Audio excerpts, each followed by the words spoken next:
You are listening to Heroes Never Die, your one-stop spot for all the latest news, Overwatch League results, and mishaps in Overwatch. Here are your hosts, Totemly Drunk and Edinar.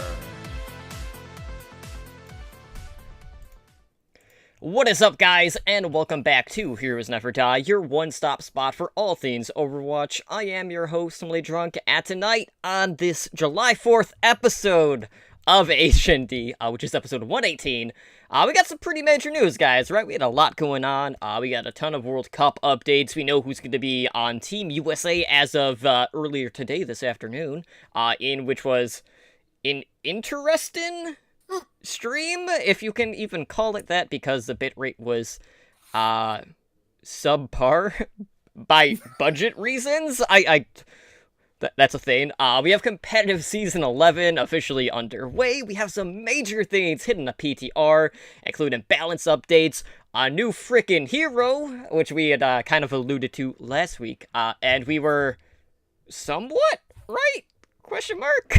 But we also have a new affiliate team, this one for the Dallas Fuel, and so much more. But before we can get into the news and introduce you to my co-hosts, I just want to take a moment to thank everyone who is hanging out with us on this holiday over in our Twitch chat tonight. And of course, thank all of our repeat listeners. And as you can tell, back with me yet again, as he is most weeks, is my co-host Edinar. And Ed, you know, it's been a whirlwind week. We gotta put ourselves out there in regards to Hero 28, and yeah, I don't know about you, but I feel like Wrecking Ball has divided the community more than any other thing in Overwatch that's been released so far. Wrecking Ball. Okay, first off, the stream, the US the US stream was the most made in the US thing of all time. It was kind of good but kind of shoddy at the same time. You knew it was probably going to fail at sooner or later, but that's besides the point. But yeah, the new hero is kind of I will definitely get into it, but people are obsessing. I've heard more about the name than the actual gameplay of the new hero, and I'm just like, and it makes sense. I mean, it has two names, so I just does it? Okay, let me ask you this: have you heard literally anyone, in game or out of game, call the hero Wrecking Ball outside of how I introduced it initially at the start of this podcast? Because I've not heard a single one. Everyone just refers to Wrecking Ball as Hammond. And rightfully so. No. It should be called Hammond, and it will be called Hammond. But in game, it's Wrecking Ball. So it has two names. It just does, and I'm baffled why. Because D.Va, it's not like D.Va, and then the name of the character is D.Va's mech, whatever you want to call it. I don't know. If D.Va's mech had a different name, that would be the name of the in-game character. It's kind of something like that. I don't know. It's weird. I mean, to be fair, D.Va also has two names because she is a D.Va and Baby D.Va. So no, there is that. No, you're not getting that one. But everyone calls her pilot Baby D.Va. But that's besides the point. All right, well, let's go ahead and jump into the news because we got a lot to go over. So in regards to new merchandise, we have the next Nendoroid that is up, and it is it's going to be a little bit more mayhem because Overwatch's most explosive hero is next in line to get that Nendoroid treatment. So the Good Smile Company had announced that Junkrat will be the next hero in that lineup and is currently available to pre-order over on the Blizzard Gear store right now. So in regards to this Nendoroid line, Junkrat is going to be the 8th one released. And these ones aren't going to start shipping until Q1 of next year. So in regards to what you were getting, basically the neck is double jointed. That way you can do some more acrobatic poses. You get the detachable rip tire, the concussion mine. You get the detonator for the mine, also the seal trap, which you can kind of open and close.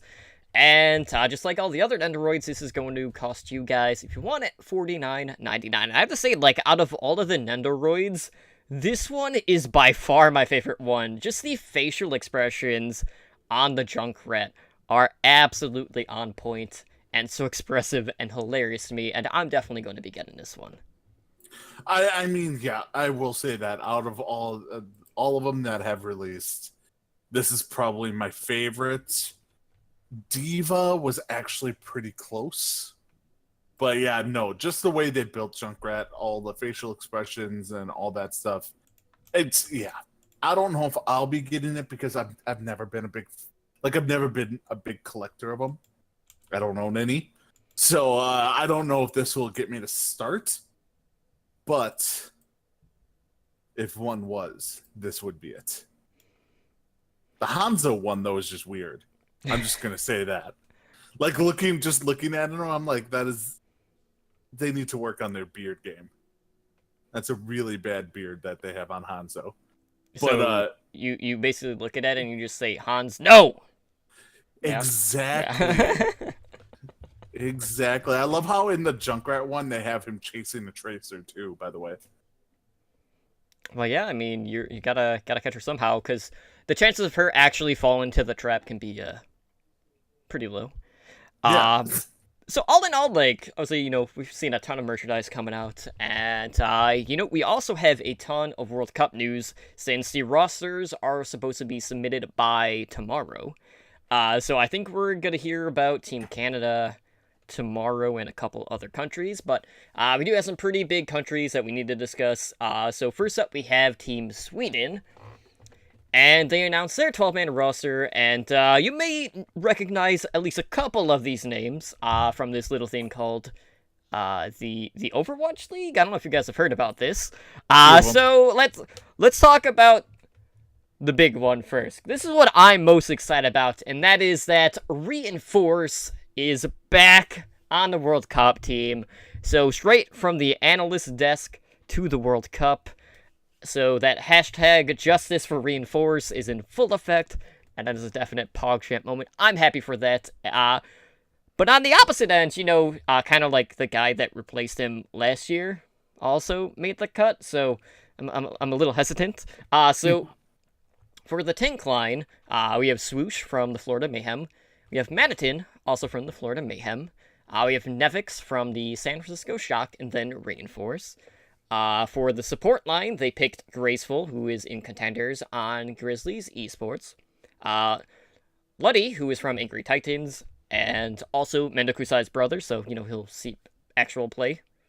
We have Trip Sejin from the Fuel, and Zebosai from the Mayhem. And then for the DPS line, we have Sharp from the very recently rebranded Optic Academy, aka Houston Outlaws Academy, now known as GGEA. That's a mouthful because of all of the letters. We have Snillo from the Fusion, Tavik from the Misfits, and IDDQD from the Shock. Now, all in all, like, we got some absolute monster names. I'm not too surprised by the Mayhem picks, but that being said, like, across the board, you know, this has been one of the countries in the Overwatch World Cup that has been super consistent when it comes to their performances, because they have finished in third place in both World Cups, both 2016 and 2017. Now, that being said, you know, we have seen a couple of these players see, you know, maybe a little bit of fall off in regards to their play. Obviously, Tavik has been an absolute big name in Overwatch for quite some time, and I don't think he's had the same impact, like, just throughout the season on the Mayhem. And then, you know, IDDQD only really saw, like, one map worth of play in Season 1 for the Shock. So, you know, I'm really happy that Sharp made at least a 12-man cut. He's an absolute monster. I think he's like 15, this kid is, from Contenders, and he is an absolute beast. So all in all, like, I'm pretty happy with this team, but, like, out of everything, I think the support line is really the biggest question mark for me, because Chip Saijin hasn't really been all that impressive to me, and neither has Zebusai. So, like, really, like, if I'm looking at a weak point, at least a perceived weak point, in my mind, it would definitely be the support line for Sweden. Yeah, no, it's all right. They're set at even with Reinforce in there, and I don't. It's a great storyline to have Reinforce in there. He's not making the final 8. He's not. He's there. Yeah, F7. Fine. He's not making the final cut because he's not going to beat out Manatin, Nevix, and Swoosh. It's a great story. So I think their tank line set, and like you said, their damage is set. It's really their support. It's like, by the way, you did say Tavik from the Misfits and not from the Mayhem. That's because that's the last time he was good. Oh, too soon. Too soon. To be fair, I should have just said Misfits for all of them because that's what people remember them from. But I mean, all right. So it's basically we're taking the whole Florida Mayhem roster, essentially, the whole Florida Mayhem roster except their best player, because he's Korean. Because he's Korean, but if he was on the Korean World Cup team, he'd be on like the 3rd team, 4th team, maybe.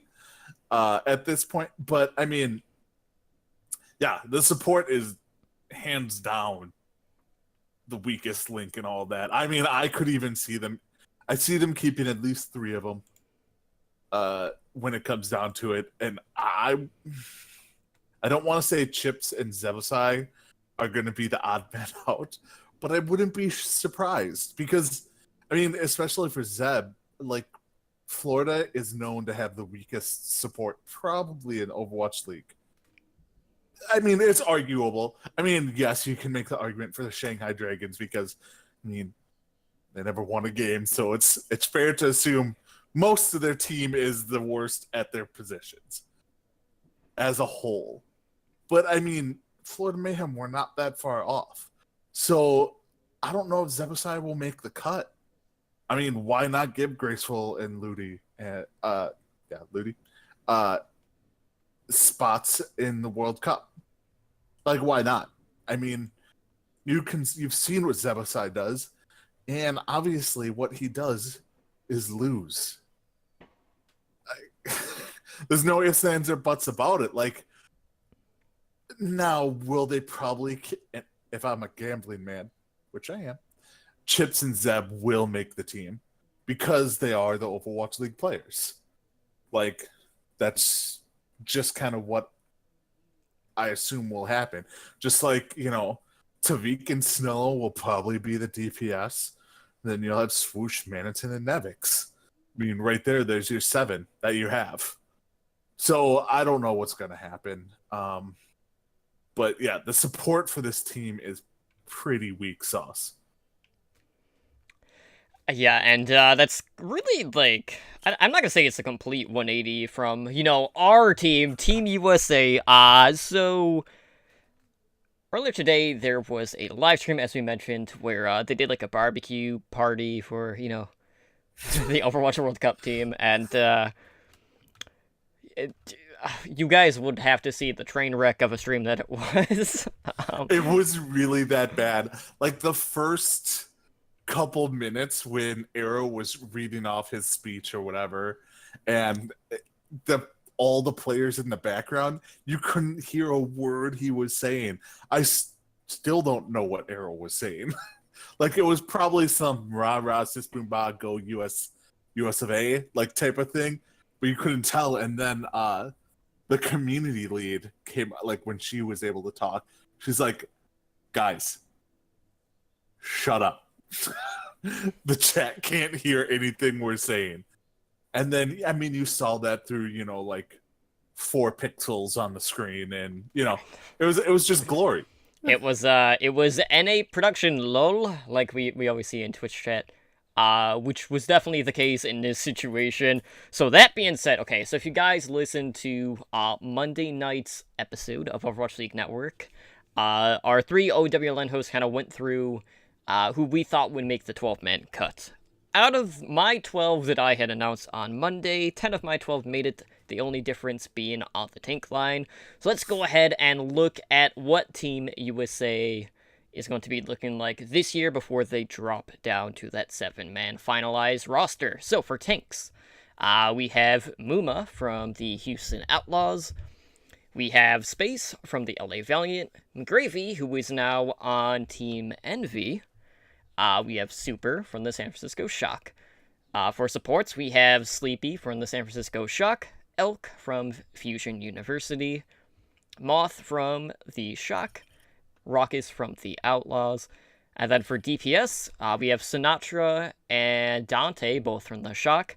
We have Zachary, who is one of the standout DPS players for Fusion University.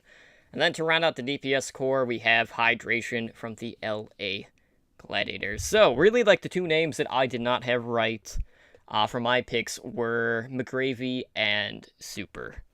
Oh, you did not have Super. I did not. Super was kind of like my fifth choice. Like, I was leaning more towards Gods and Beast Halo. Because, like, I felt like with Arrow being at the helm that at least one of the lines would have had a more even split when it comes to, Overwatch League and contenders, and I went with the tank line. So, really, that was the only thing I was wrong on. I had everything else right. Okay, so that being said, after seeing some of the other lineups, especially the next one we're going to talk about, man, like, this is, it's very hard to feel 100% confident about this team, knowing the lineup that South Korea has. And that's for good reason, because South Korea's lineup is absolutely scary. It's terrifying. I don't care what anyone says. Like, you can definitely get behind Team USA, don't get me wrong. But, every year I'm like, could this be your year? And I'm like, probably not. And I hate to say it, I'm not feeling it. It's no. I mean, honestly, everyone's playing for second place. If your country gets second place, consider that a gold medal. Like, it's one of those. It's like in basketball in the Olympics. There's the U.S. and there's everyone else. And that's what this is. This is South Korea and everyone else. I mean, maybe if they did something like so, and this is I always bring up other sports, but I don't care.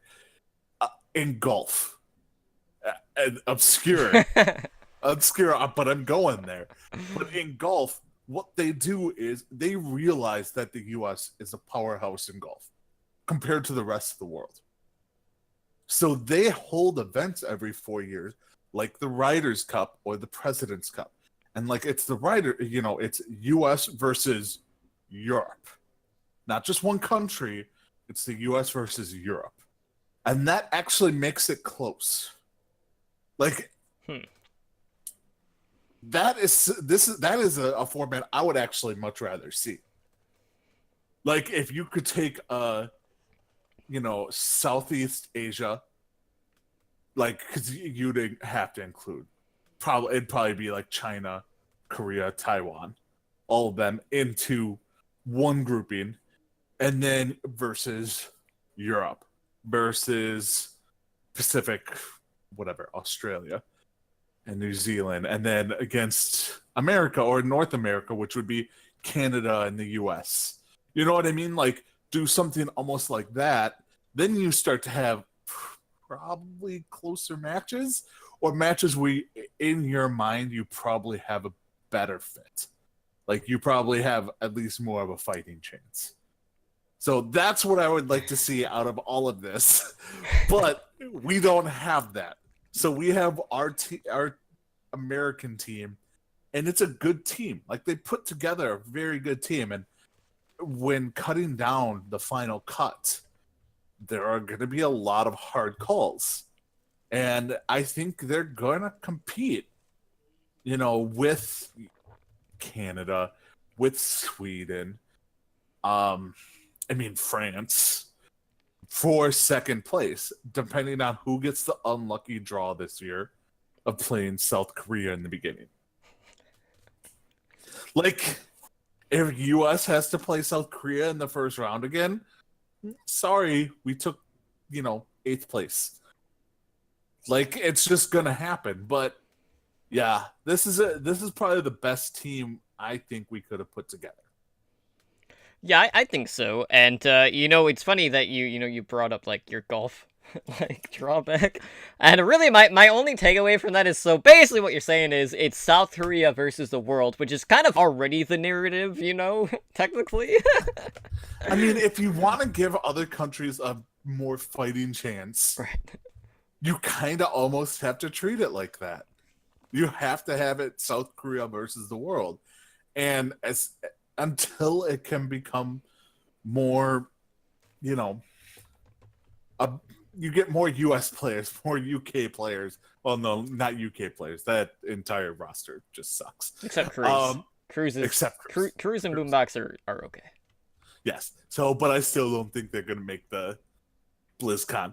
But I mean, until you start getting these young players who are like you said, Super from Sweden, who are 15 years old, like once you start getting them higher up of age, then you're going to start seeing more countries competing against South Korea. But until then, yeah, it's 100% South Korea versus the world.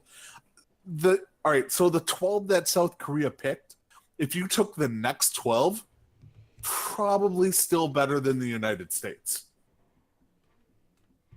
I mean, it's hard to say it. Like, our B team, who's your top healer? Ryu Jaehong. Okay. Yeah, you win. You win this one, South Korea Team B. Like, you have Pine on your team too? Okay. Hate you guys. Like, it's just something that would happen. And it's South Korea versus the world. I still will not get a South Korea jersey. I'm sticking with my China jersey. China. Yeah, I will also stick with my Australia and Sweden one. We are the Blizzard clearance sale fanboys. No, I mean it's mine is sheerly for the love of Blank Blue Esports and our good buddies over at Junkertown FM. So that being said, okay, so obviously we know we got to drop down to 7 players. So I'm gonna stick with the picks that I already made on Monday, which are actually, all on this roster. So for my final 7, I had it where we would have Muma and Space for our tank line. I picked Sleepy and Elk for the support line, and then for DPS, starting DPS, I picked Sinatra, Zachary, with Hydration being the flex DPS, which could definitely happen, so all in all, like, this does look like a solid team.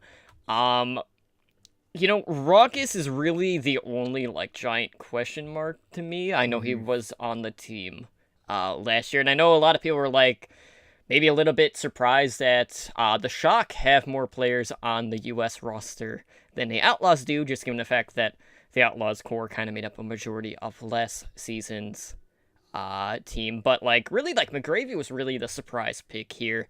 But, like, him and Gots have both been kind of the standout off-tanks over in the Path to Pro scene. So, it's just hard to say, because it's, like, obviously, like, he's in direct competition with Space, and based off of, like, just the last stage alone, like, I'm sorry, McGravy, you're not gonna make the cut over Space. Given the fact that, he's putting up lines like 135 to like 15 or whatever it was, absolute monster numbers, it's not going to happen. So I guess at this point, guys, it's just a matter of where's the draw going to happen, if there is a draw, or are they going to, release, graphics ahead of time again, and then do a draw anyway, and then, us still get stuck with, facing South Korea. I hope that's not the case. But all in all, like, there is one silver lining to all of this, okay? And it has nothing to do with Team USA, right? Like, the silver lining in all of this is that we will not fall victim to Flower. That's the only silver lining. That being said, though, South Korea's team, I don't even know who's going to make the cut on this. Like, who do you cut? Do you just pick names out of a hat? Okay, so let's start with kind of like the story behind the South Korean Overwatch World Cup team first. So this is a team that has won both World Cups, so they're back-to-back champions. And, this year's roster is just filled with top talent from the Overwatch League. This is one of the few countries that did not do open tryouts, which might have perplexed a couple people. And, I don't know if I would have went that route just because Korea absolutely 100% has the most competitive region. And there are a ton of huge names that did not make this 12-man roster. Now, that being said, there's no contenders talent here. And, like all the other teams, they're going to have to make a cut down to 7 players before they travel to the group stage events. So, let's talk about the different lines. So, for the tank line, we have Fate from the LA Valiant. We have Fisher from the LA Gladiators. Meko from the New York Excelsior. And Fury from the London Spitfire. For their DPS, we have Sabielby from the Excelsior. Libero, also from the Excelsior. Carpe from the Fusion, and Fleta from the Dynasty. Pretty sure I hear fireworks going off. Whatever. For support, it is the 4th of July. It's going to happen, guys. If you guys can hear it, you're just going to have to deal with it. I have no control over my neighbors. So, for support, right, we have 3 people from the NYXL. We have Arc, we have Jonak, and we have Animo, and then Kariv is the odd man out on the support line from the LA Valiant. So, I'm kind of at a loss of words. So, okay. So it's the New York Excelsior plus Carpe. Pretty much. Okay, Yeah. so, obviously, Mano isn't in here from the Excelsior. Pine didn't make the cut.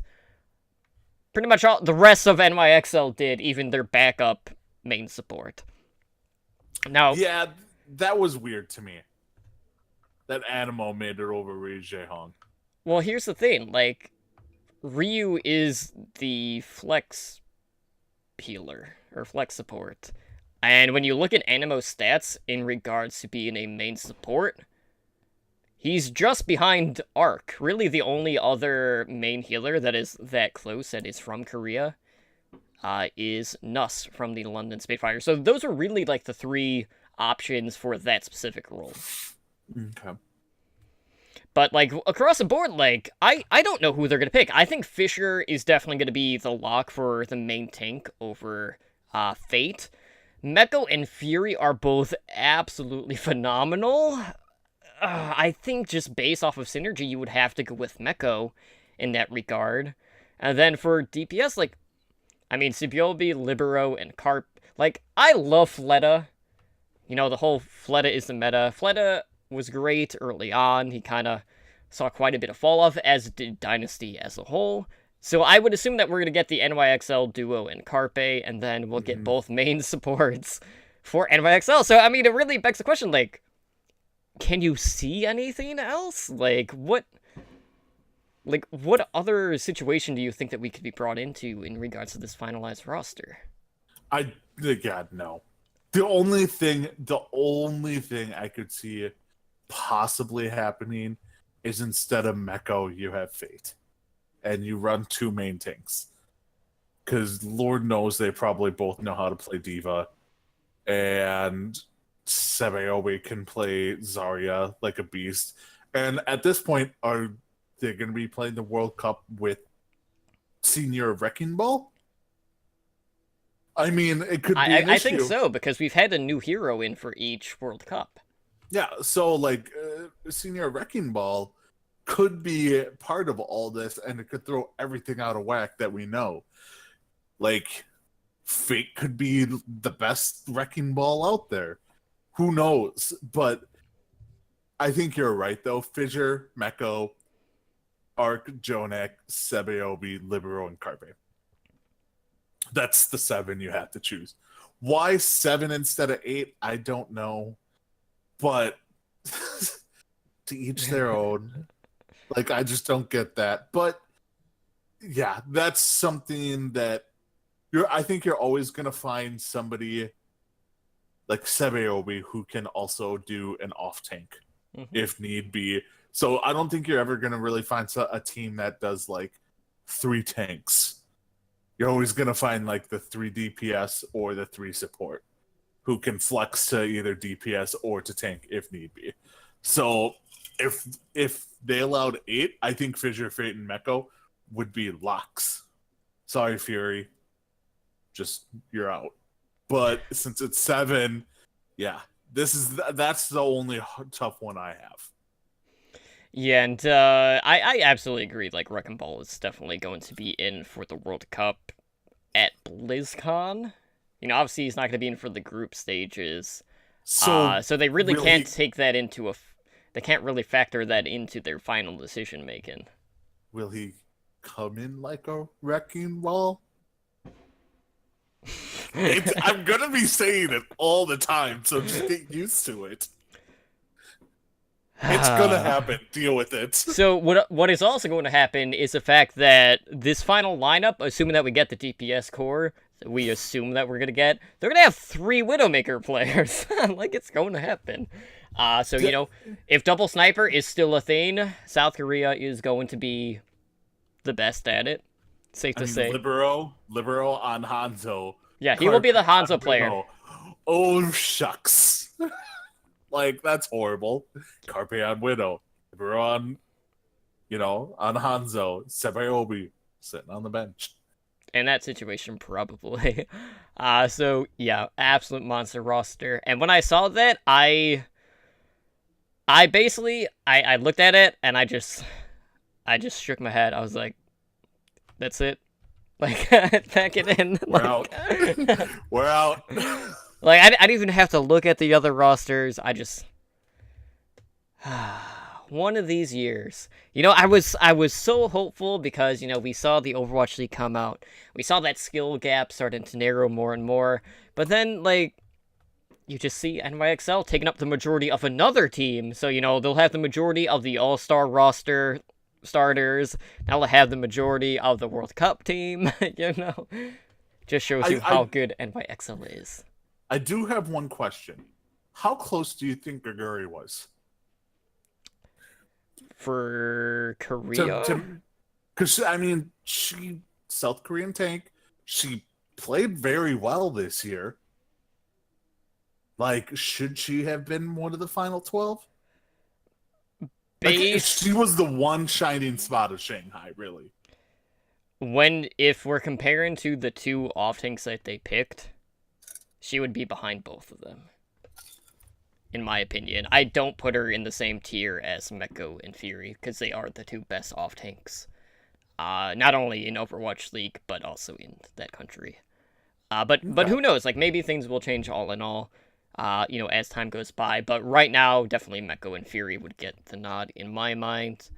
But, you know, that also leaves, you know, Mono out for main tank. But, you know, with the season that Fissure has had, I'm not surprised as much by that one. So, moving on, obviously, you know, we also have competitive Season 11 underway. So, just as a reminder, one of the new things with Season 11 is that if you are going to finish in the top 500, if you can make that, you must have your Blizzard SMS Protect enabled to be eligible for your rewards. Also, you know, we saw, obviously, the Symmetra rework hit servers. And the new Symmetra is currently disabled for Season 11 for the first 2 weeks. So that's basically going to be the same as, you know, new hero releases and map releases. So that being said, Ed, have you started your placement matches for this new season yet? So, all right, I have my 3rd account that I have and I got to level 25 today. And I did 1 placement match. And like I loaded up and it was like, okay, 2 tanks, 2 healers, insta-locked. I'm like, what is going on here? I am not what you might call an excellent DPS player. I'm a healer and I'm a tank. That's what I do. And I even mentioned it. I'm like, hey, can I tank or heal? I don't really play DPS other than like Junkrat and Widow when I feel like going up against Spider. And everyone's like, no, this is my main. I'm like, all right, your funeral. Went on Junkrat. It did not go well. That new like people just don't know how to deal with not new Symmetra, but people just don't know how to deal with the Hanzo at like gold level. Like people just can't deal with it. They just don't know what to do. Like, okay, I'm getting one shot again.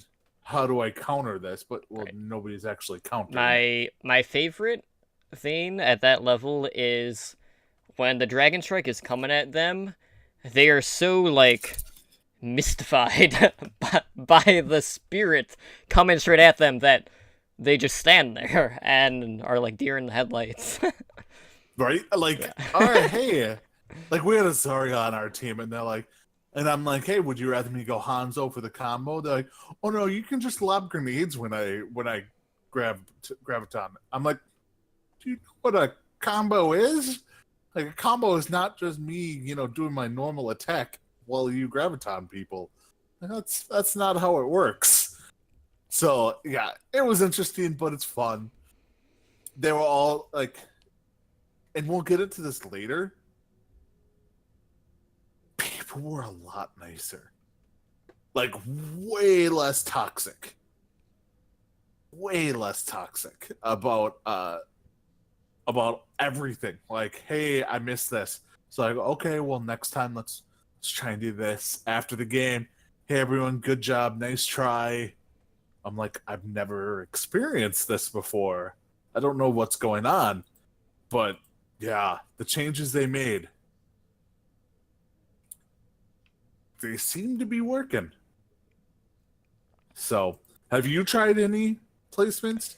I have done 2 so far, and that was, I want to say, it was Saturday night, and we basically went in, it was myself, Slambo, we had Shockmaster, Neckmaster, Tundra, and one of their buddies, and, we were 6-stacking, and I was playing main support, so I was, by main support, I mean I was on Mercy duty, because there's really no other main support in the game, as much as other people would like to argue otherwise. Mercy's still the go-to. I mean, Mercy and Zenyatta are still the best 1-2 combo out of all the supports in the game, because of how powerful Resurrect, Damage Boost, and, also Discord Orb also is. So yeah, those 2 can't really get moved around all that much, unless you're running, like, a 303 comp, which we weren't. So we went 1-1 in those 2 games, and, it was interesting, because obviously, like, a lot of those players, actually, all of those players in that group are way better at Overwatch than I am, so I definitely felt out of place, and, Mercy hasn't really been my go-to healer since, like, Season 1 or Season 2, so there's a certain... I'm not super comfortable with Mercy post-Moth meta, I should say. I don't know how else to describe it, because we all saw how powerful Valk was back when that was a thing. Well, it's still a thing, just it's not as good as it was prior. So there were a couple of times where I just mistimed my ult, or my positioning just wasn't good. And, our DPS players were really good, and, like, my Genji player... wanted me to stick with him more, which is kind of off-putting to me, just because I'm so used to being more, backline and not so much in the fight. So, like, I felt super conflicted at times. But, like, all in all, like, I felt like we did pretty good overall. But I definitely do want to try doing some games with the LFG tool. But, like, I want to do that, but at the same time, I'm really nervous about it, because I've heard from a lot of people... they've been using the LFG tool for competitive for their placements, and they haven't seen the best results in regards to win-loss records.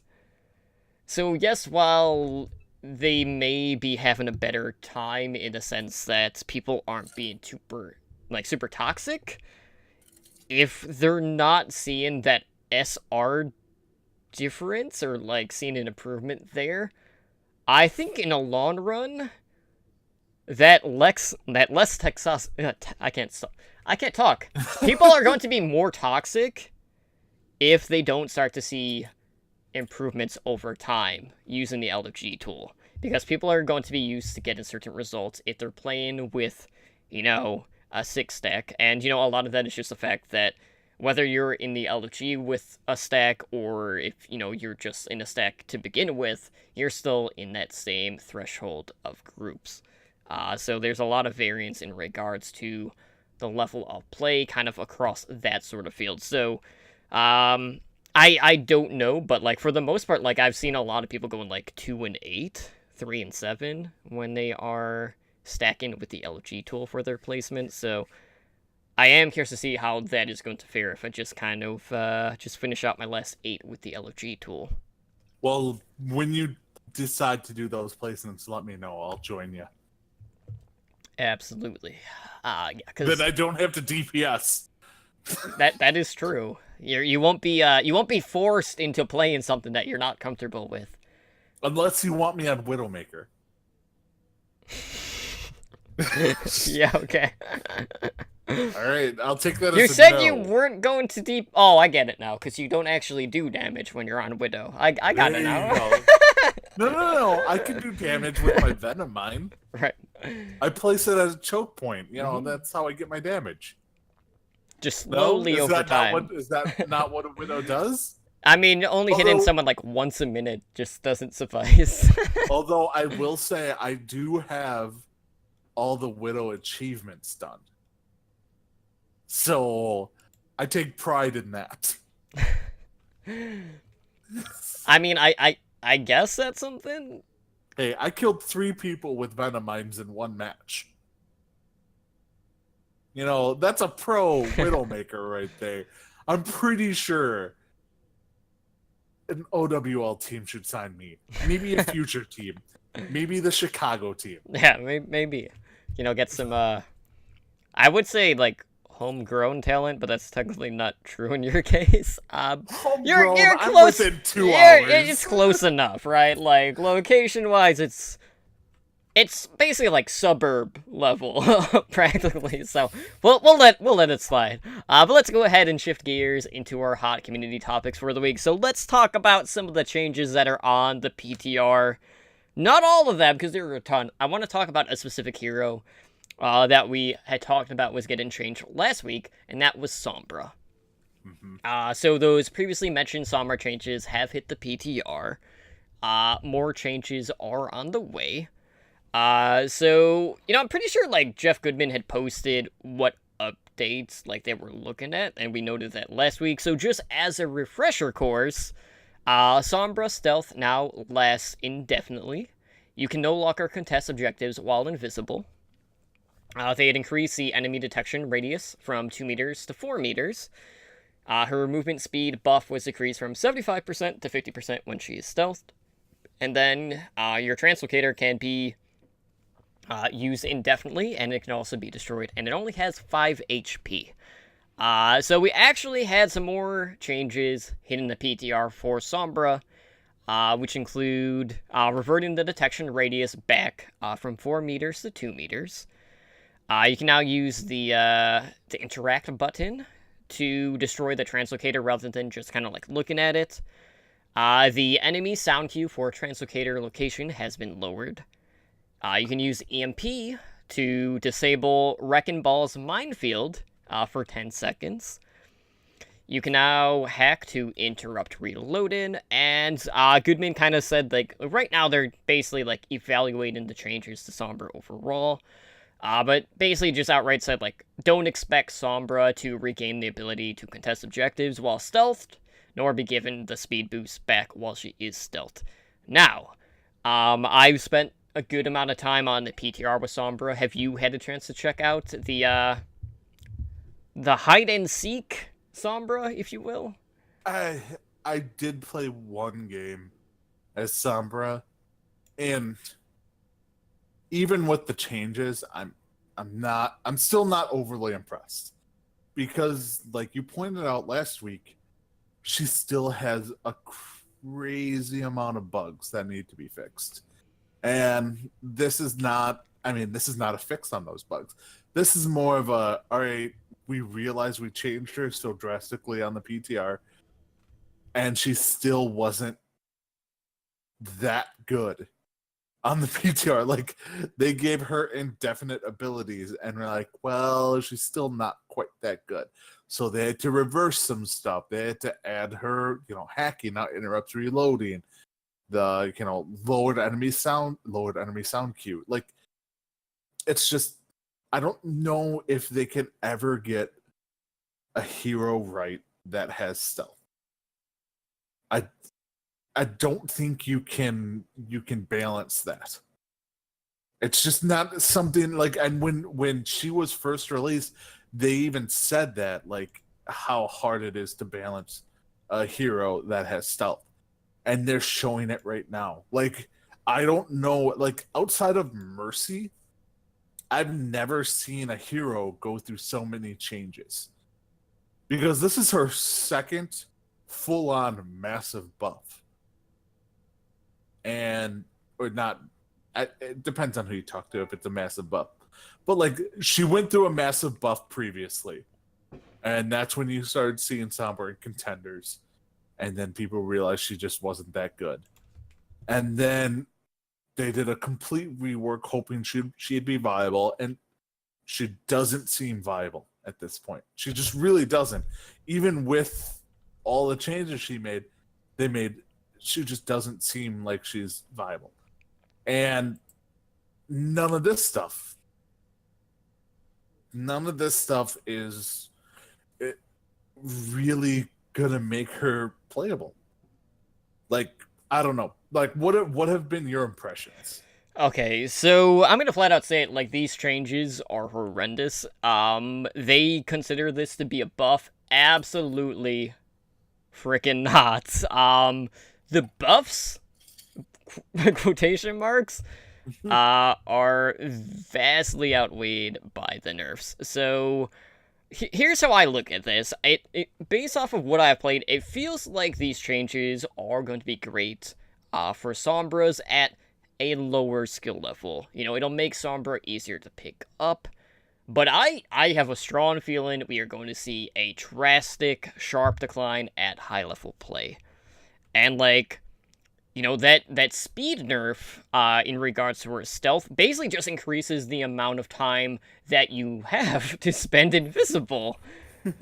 Which is, it's just a huge drawback. So, like, here's what I want to see. Like, I want them to give Sombra auto-reload when you use your translocator, or at least have the ability to continue reloading when you're using your translocator. But, like, all in all, you're spending so much time in stealth now that you're just not really making up that much work on the ground because you're not able to travel that same amount of distance as you would before. And with the translocator only being at 5 HP, like, that is so susceptible to, like, just splash damage of any kind, which is just, like, another, like, huge thing. I don't know, like, to me, like, across the board, like, I am not feeling it. Like, I don't like this play style of Sombra. I much rather prefer the Tracer Light-esque Sombra that we saw, where, you still had a little bit more time on your translocator. You could get in, you could get out, pepper your shots, basically, land your poke damage, and maybe someone else could finish off the target. But, like, they didn't stick with that route of Sombra. Now they're making you basically just stay invisible for a lot of the time, and it's boring. Like, I don't like just how things have kind of unfolded. But, like, on the other side, it's like, I don't know what to do with this character at this point. At least with D.Va, who has been, like, another one of the heroes that has seen a ton of changes, and a lot of that just due to the fact that she's basically 2 heroes in one, and Blizzard has kind of, like, gone different directions with what sort of role they want her as an off-tank. Like, I feel like they got D.Va right, and then Sombra's, like, on the opposite end of that spectrum, so at the high level, like, this Sombra just is not going to work in any sense of the imagination. Like, I don't see her getting played, but, like, at gold and below, it might work, but, I don't know. Like, I don't see this version of Sombra making an impact. No, it's just, it goes back to there's a fine line between good and overpowered with a stealth character in a first person shooter.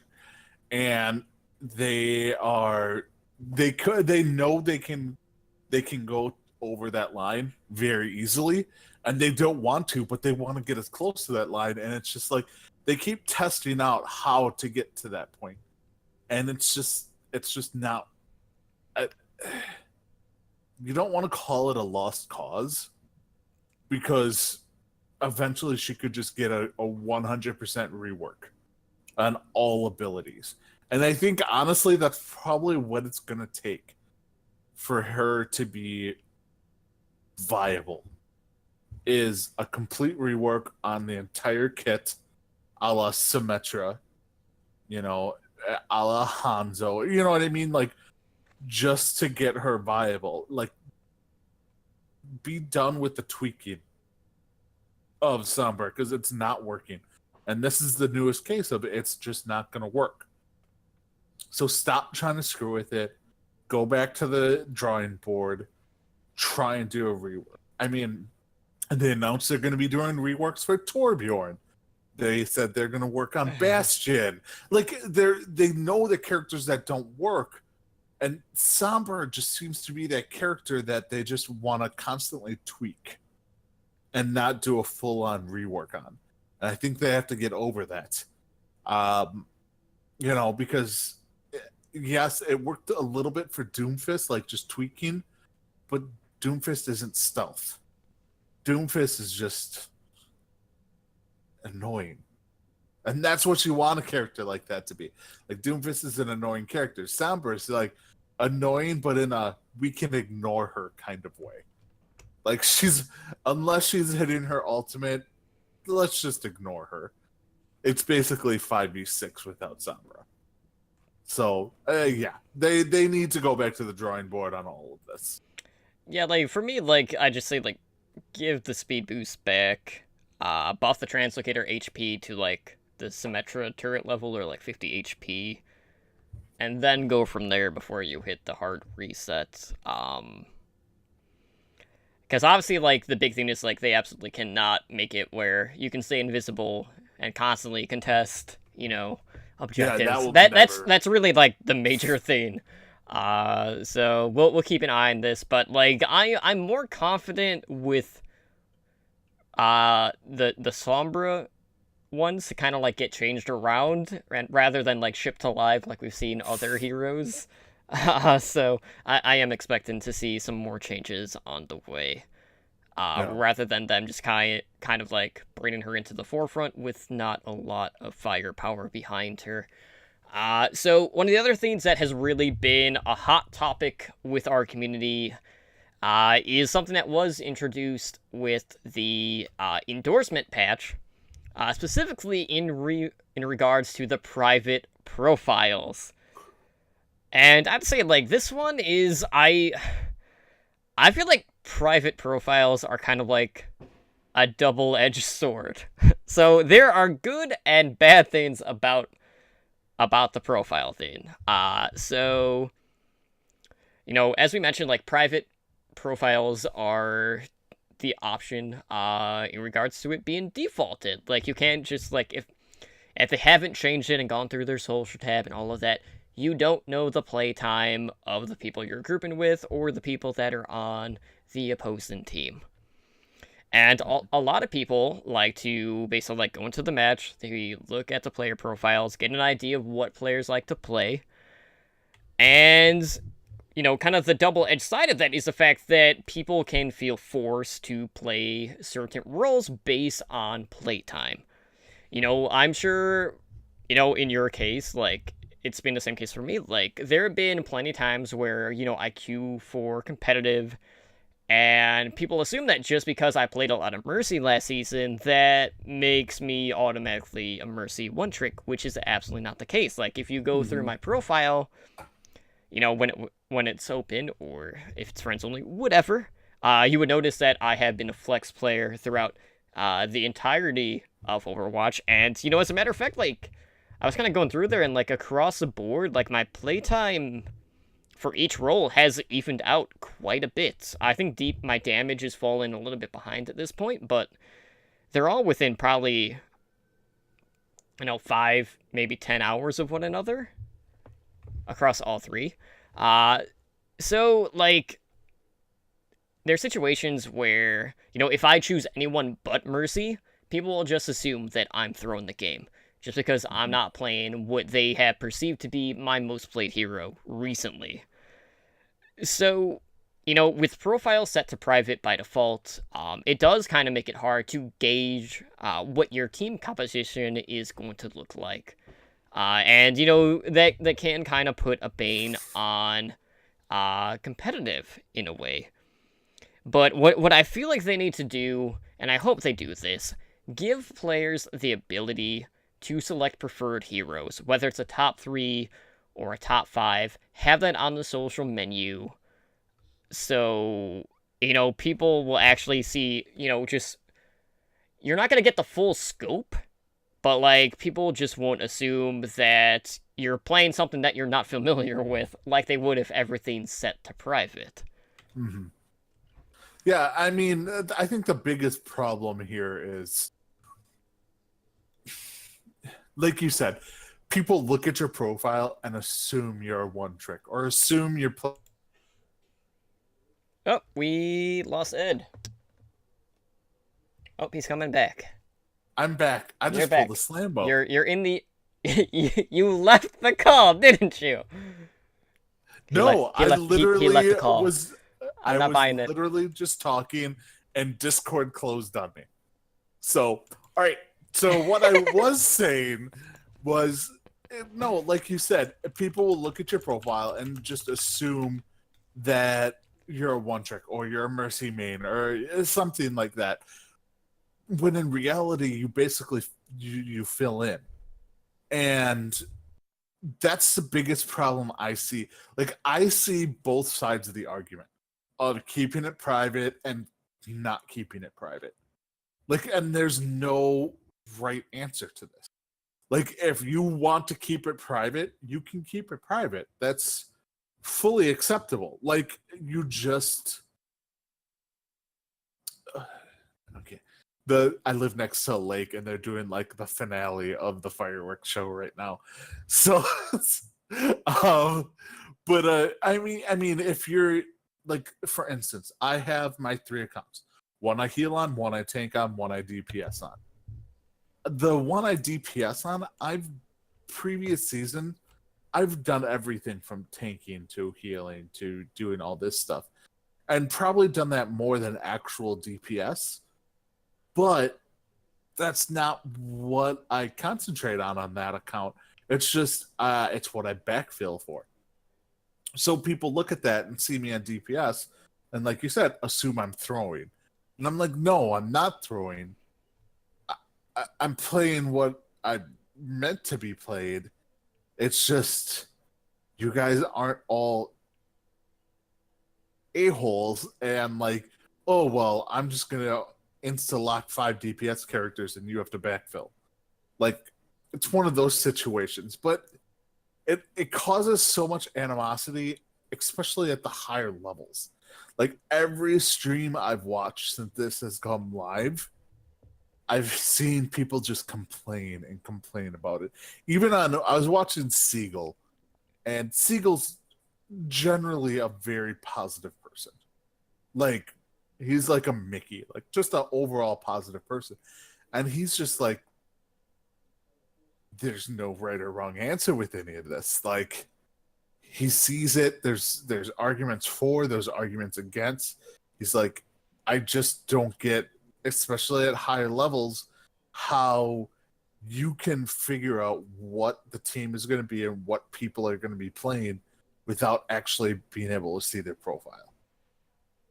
And that's true. Like, obviously, we're way lower than that. Like, way lower than that. I mean, already we don't know what people are going to do. Exactly. But, like, up at, like, the 4,000 level, like, people don't get there being flex. Like, you really don't. You don't get there spending your time third of the time on support, a third of the time on tank, a third of the time on DPS. No, you get up there as either a DPS player, a support player, or a tank player. That's how you get up there. Well, now you can basically be like, well, they can't see what I do, so I'm just going to be this person. You also don't get to see boosters. Or, you know what I mean? Like that was a big one. Like, people who get boosted accounts, you can't tell if they're boosted accounts. Like when you're playing in higher end games. So there's downfall and there's positives to all this. Overall, I do think it's positive.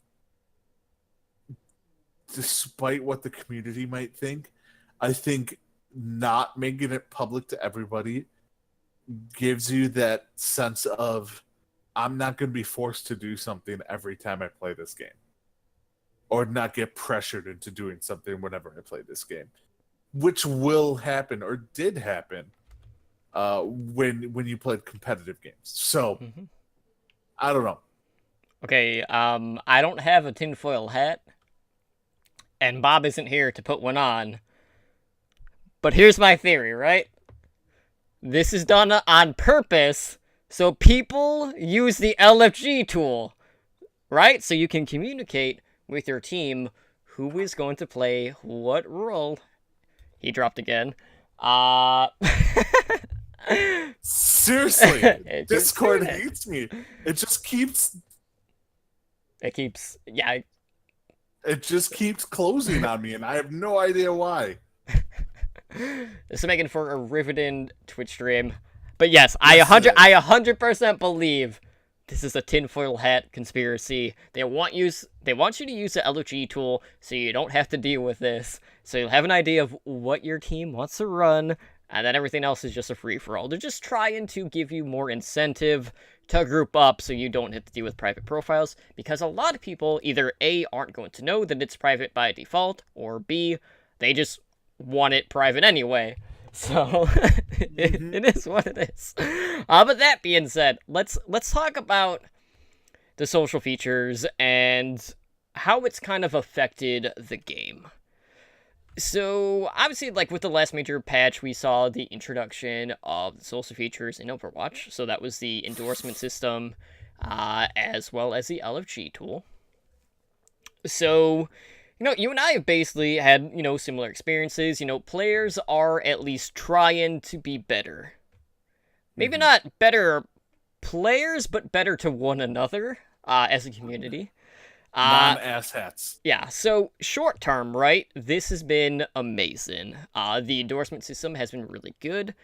I still have that feeling that some people are just kind of like throwing out endorsements like they're candy, just for the sake of doing it, rather than actually awarding them to, people for specific categories that they have in place. But, there has been games where I haven't endorsed anyone on my team, but I know there's been a couple of instances where the only people that I have endorsed haven't even been on my team, they've been on the enemy team.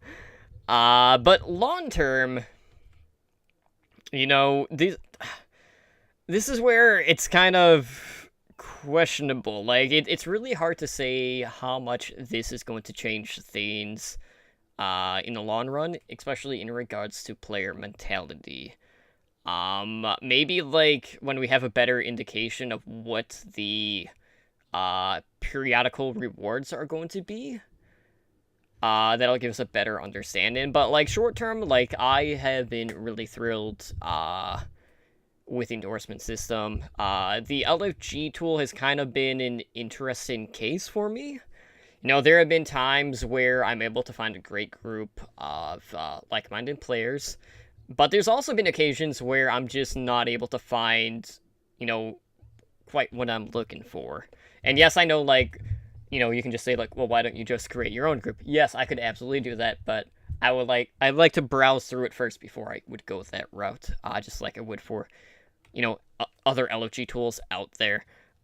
So really, like, the biggest drawback of LFG right now is, one, you don't have, like, saved settings if you're trying to find something specific. Like, we need to have, like, a drop down, kind of like we have, like, presets for custom games. for the LG tool. So, let's say, we're just looking for a competitive game with mics.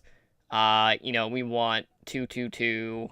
I want to be able to save that as a preset, so whenever I'm looking for a group, it just filters that. Or it will automatically filter to that, like if I want to create a group too. So that's definitely something that needs to be put in place. But really, the big thing outside of that is just the fact that, the LG tool is varying results across the board in regards to if you're going to see a lot of improvements, just knowing that regardless of LFG tool or not, you're still going up against other stacks. It doesn't differentiate you from the rest of the stack queue. So, I'm hesitant in that regard just because, once you get to, 5, 6 stack, the chances are you're going to be up against, a group that actually has played together prior, which can definitely put you at a disadvantage. So, to me, there is no doubt in my mind that the LG tool has, just drastically kind of changed how a lot of people have been playing Overwatch. But, it's important to note that there are going to be more changes coming to the system soon as, our dad and savior, Papa Jeffrey Cap, praise him, kind of alluded to. So all in all, I'm happy with it.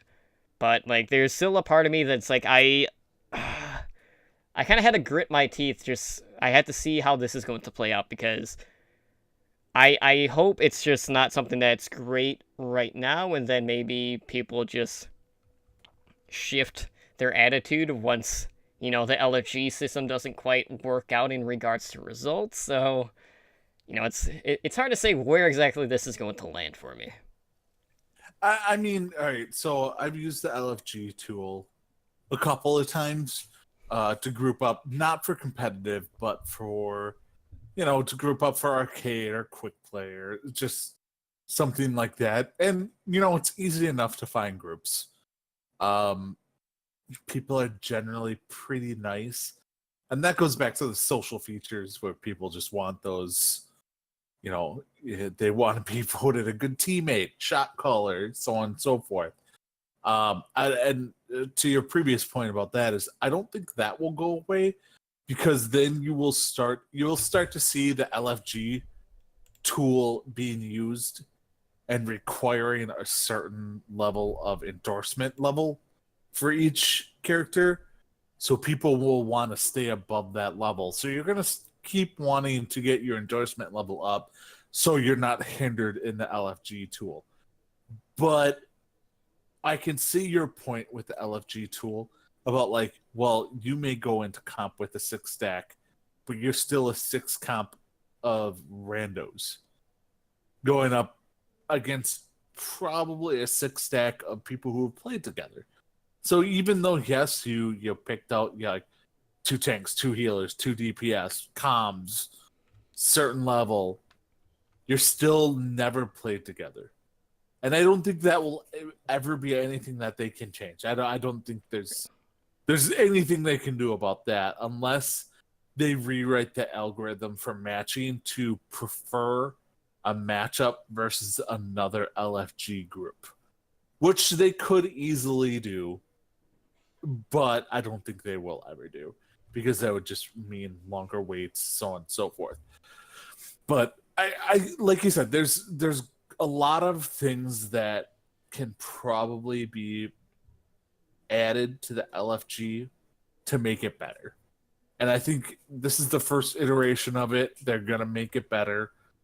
But this is a great first start, because I really have not heard really anything negative about the LFG or the endorsements.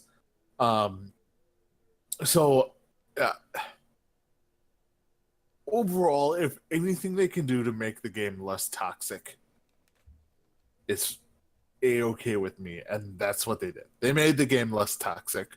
So, good on you, Papa Jeffrey Cap. Absolutely. All right, well, let's go ahead and talk a little bit about Overwatch esports as we go inside Overwatch Contenders and the Overwatch League. So let's start off with some pretty big news that kind of deals with both, technically. So Envy Gaming has signed an Overwatch Contenders roster ahead of Contenders NA Season 2, which technically already started. The first series was yesterday, which is Tuesday. So Team Envy has signed 5 former players from Envision Esports. So they signed Buds, Crimzo, Fire, iShiny, and McRavy, who made the USA World Cup team, or at least the final 12. So returning to Team Envy, who is Envious, if you guys aren't familiar with the shortened name, is Tailspin. So Tailspin had previously played for Envious back in 2016. He's basically been on like every reiteration of Envious, which is interesting. He also, never changed his Twitter handle. So he always had Envy in his Twitter handle, and now we've gone full circle basically. So, that's a really long con on in that regard. But their first series is tomorrow. So that's Wednesday at 7:45 p.m. Central Time, July 5th, when they go up against Sky Foxes, formerly Seattle Sky Foxes, but they had to drop Seattle, but before they were known as Karasuno in Open Division and some of these other Tier 2 tournaments. Now, Envious has, no question, they've been one of the more accomplished Overwatch organizations out there. They won the first season of Contenders back in 2017 for Season 1. This is a team that won Apex Season 1, which was, the big Korean tournament. They also took first in MLG Vegas 2016, so this is a championship caliber team, which didn't necessarily translate all that well to the Overwatch League with Dallas Fuel, which is another story, because we've kind of seen a changing of the old guard, not just for them, but another very accomplished team, in Untakai, aka Seoul Dynasty. But, I have to say, we kind of talked about the state of Envision and Tier 2 as a whole, and I was worried that this roster wasn't going to find a home. And it's kind of, I don't want to say it's bittersweet knowing that they're technically an affiliate team now, just because Team Envy is a Dallas Fuel Contenders team, but it's just they had such a hard time getting signed by anyone, really, and now, last minute they have a spot, so it's secure, but, it wasn't looking very promising, knowing that, they really only had, less than a week to figure out what to do with that slot, but I'm happy they found a home. The return of Tailspin is going to be amazing. I can't wait to see that, because he was really, the OG Pharah, and the game has changed so much since the last time I saw Tailspin competing at a competitive level, and I don't know if he's going to have the same sort of success as he did in his first run, but I am absolutely going to be back in this team. I've been an Envision fan. I've always liked Envious, and, they at least kept most of the initials the same, because we had EV and then Envy, which is still shortened for N and V, so, it works in that regard too. But, I'm excited for this match tomorrow, and, with this signing, that means that only 2 Overwatch League teams are without an affiliate at this point.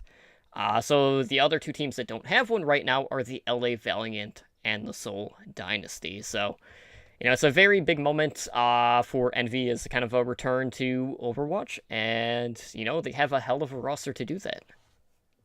Yeah, and I mean, you said the 2 teams, the Valiant and the Seoul Dynasty, don't have a Contenders team yet.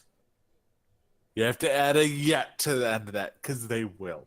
Probably next season. Yeah, next season. They will have a Contenders team. It makes the most sense. But no, this was great. I mean, if any team in Overwatch League was to pick up this squad, it was the Dallas Fuel. It fits so well with just the Dallas Fuel in general. Team Envy was a fan favorite. People loved him. Love them. You know, you had Buds, McGravy, you know, all that stuff. They won last year. They went out and got the best team out there, kind of like the Dallas Fuel was pre Overwatch League. Um, but yeah, I mean, it's just they went out and signed this great team. I'm interested to see how many how badly they gut Team Envy when the start of the second season of OWL. So for you, it's like, how many of these guys are going to be moved up immediately? Is that what I'm hearing? Yeah, like how many of these guys? So McGravy, yeah, you're on the main team. Buds, yeah, probably. Crimzo, definitely. I mean, Crimzo, like, if we're talking about support players in contenders, for NA, the two standouts are definitely Crimzo, from Envision, or now Envy, and Elk from Fusion University. yeah. So you have them, and then Tailspin. I can also see them picking up Tailspin. Like, that's partially greedy on my part. I just want to see Tailspin be brought in whenever they need a Pharah played on any map whatsoever. But I mean, yeah, like this is basically you look at this team and you're gonna be like, this is half of the Dallas Fuel next year. Plain and simple. Like McGravy and OGE as your tanks, you're good. Yeah, you just are. I mean, Crimzo and probably Unco as your support. Then you have Seagull and Buds as your DPS. I mean, that's a pretty good team right there. And then you still have Mickey. You still, you still have AKM. You still have other people on your team that are going to thrive. So them being able to pick up this full team and basically keep them in reserve for the Dallas Fuel for next season is huge. So, absolutely. So, as we had mentioned, like, Contenders has kicked off kind of across the globe. So I want to, like, while Contenders is going on, I want to at least note what's going on with the affiliate teams.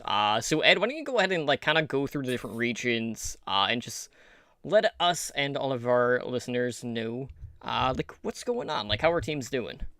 All right, so Contenders results. So, all right, we'll start off with China first. Team CC, the Shanghai Dragons, won a match. They won. I mean, technically, Team CC has already won a lot more matches and maps than, Shanghai ever has. All right, so this is the first time we've covered the Tier 2 Right. on Heroes Never Die. So I have to point out, Shanghai Dragons affiliate, way more successful than their parent team. But they defeated the Moss 7 Club 2-1. Then you have, and this is a match I actually watched, and it was amazing. Like, if you were to go back and watch one full match, watch this. The Young and the Beautiful defeated the British Hurricane. So the Spitfire team 3-1 in the EU contenders. That was a great game. Like it was 3-1 the Young and the Beautiful. It didn't feel like a 3-1. Like it felt a lot closer, but super good. Then we have the Gladiators Legion, the LA Gladiators team, defeated the Mayhem Academy, obviously the Mayhem, 3-1. Not really shocked about that. The Florida Mayhem's new primary support player, though, was playing. So that was pretty good, but he was getting focused down. Technically, both of their supports were new. Actually, like, across the board, like, that is a completely new roster. I think they're only, like, one starter still on that team from last Contenders. Weird. That's going to be weird in Season 3 of Contenders when they have a full new Mayhem team, Mayhem Academy team, because all the rest of them are starting for the Florida Mayhem. If that's how that works, because, I'm pretty sure, like, the Mayhem might only keep, like, 1-2 players on the I don't Overwatch know. League team. I So who don't know. knows? Maybe they'll just keep flipping back and forth. I don't know. They only had like 3 wins this season. They might want to bring in a few more people. Just keep Saya player. Yeah, Saya player, Tamik. Rest can go. I'm good with that. Also in the NA, you had GG Esports Academy, the Outlaws team, defeat last night's Leftovers 3-1. This one I also watched, also quite good. So recommend that one. And then lastly, you had Fusion University, Fusion team, defeat second win 3-1. So it was basically a night of all the OWL affiliate teams winning except for the Spitfire. Mm-hmm. And that was shocking because, if I'm not mistaken, the British Hurricane won EU Season 1. And to lose out Week 1 to Young and the Beautiful was pretty dramatic. Yeah, all I can say about that Fusion University game is, I mean, you just have to look out for one player, just look out for Zachary, who's also gonna make Team USA. It's gonna happen. He's gonna be in the final 7. I guarantee it, because we need a Widowmaker player. That's our guy. God, he Lord. was popping off in that series against Second Wind. It's unfortunate they couldn't get the 4-0, but we'll take a win anywhere we can get it. So. A lot of stuff going on. There was some really good play. I noticed. I'm scrolling up to see who it was that Sugar Free. Mm-hmm. Oh my God. We'll go over this on the back cap tomorrow, but Sugar Free was insane. Like he didn't make it for the first map. And then they bring him in the second map, and he just goes off from there. It was ridiculous. So, somebody needs to sign that kid to an Overwatch League contract like today. When he's of age. When he's of age. It's important to note, like, a lot of these, like, stellar DPS players out of contenders are, like, 16. It's just crazy. So let's go ahead, let's shift gears, let's talk about the Overwatch League, because next Wednesday, there's this little thing starting called the playoffs. Playoffs? Yeah, we're going to talk about the playoffs before Overwatch League Network. We're going to preview it first. In a strange turn of events, right? Like, that never happens, but we're doing it, history being made here on HND. Okay, so, quarterfinals start next Wednesday, that is July 11th, and I know what you're thinking. Well, like, obviously we're recording next Wednesday, and matches are happening, so why are we covering it tonight? Well, I'll tell you why. That's because the games actually start when we would be recording next week, so we're previewing it tonight. So, Wednesday, at 5 p.m. Pacific time, we're going to have the Philadelphia Fusion going up against the Boston Uprising. And then following that, at 7 p.m. Pacific time, we have the London Spitfire going up against the LA Gladiators. So, these teams are going to finish out their series that weekend. So Friday, we will have games 2 and 3, if necessary, between the Fusion and the Uprising. And then on Saturday, we'll have games 2 and 3 of the Spitfire and Gladiators. And just as a reminder, the format is best of 3 matches, with each match being a best of 5 map. So, win 2 to win win 3 to win the match, and then win 2 to win the series. So all in all, like, obviously we start with the Fusion and the Uprising. So if we're talking about the regular season, this series is tied between the two at 2-2. Fusion took the last match that they played 3-1. That was back in Stage 4, Week 1. And that was really, like, when Boston was at their worst, right? Like, Boston had a stellar, stage, and then Stage 4 came out, Brigitte came out, and mistakes kind of just vanished, and they couldn't really adapt to the meta, and they basically struggled for the entire stage, and, it's definitely worth noting because they've been one of the teams, just like London, who have really had a hard time kind of keeping up later in the stretch. But there is a silver lining here. You know, both of these sides have been able to sweep the other. But that being said, when we're looking at these two teams on paper, I feel very confident in the Fusion against the Uprising. Obviously, you know, Uprising tried to play the long game with the 5 support meta, which hasn't come to fruition. It's never going to come to fruition. Maybe 3. I mean, we've seen 303, but you know, 5 does. The math doesn't work out there. But a lot of this I feel like is going to come down to I'm trying to think because it's like the DPS has kind of fallen off for Boston. Actually, just Boston across the board hasn't looked that good. And you know Fusion would come out swinging. Carpe has been Mr. Consistency as long as he's not playing like 8 maps or however many it was, like 12 maps in a day, he'll be good. So, you know, it's a good thing. They'll probably be able to close out these in like 3-4 maps.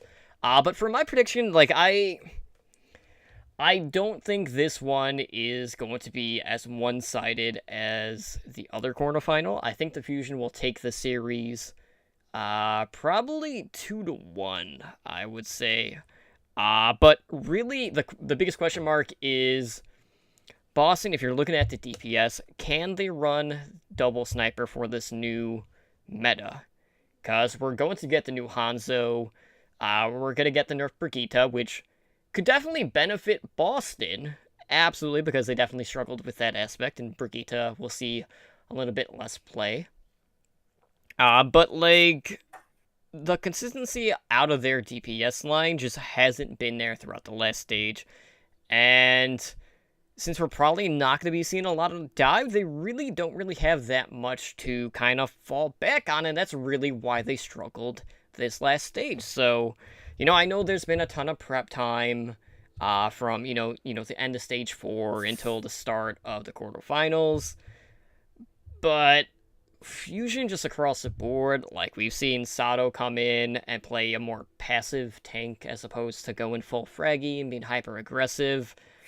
But the Fusion dive has always looked good, but the DPS line and the support line heavily favor Fusion in this case. Yeah, no, like I mean, I completely agree with it. I've been an adamant anti-Boston Uprising person. Even when they went their I can't win a championship undefeated stage, but even more so now with Baguette and the new Hanzo coming out. I don't know if Boston Uprising can adapt as well. If Tracer was still in the meta, and like she's still playable but not really like mandatory for every map, Striker loses a lot of his, you know, a lot of his necessity, really. Like, you want to have Striker out there, you need to have Striker out there, but if he can't be on Tracer, then you lose something. So you got to have Striker on his Widowmaker, or you may even have to have Striker on Hanzo, depending on, you know, what the other DPS are running. And it's just one of those things where I don't know if they can compete with the Fusion. Like, everything points to the Fusion being the winner. Yeah, and you say it's not as lopsided as what the other match will be, and I actually disagree.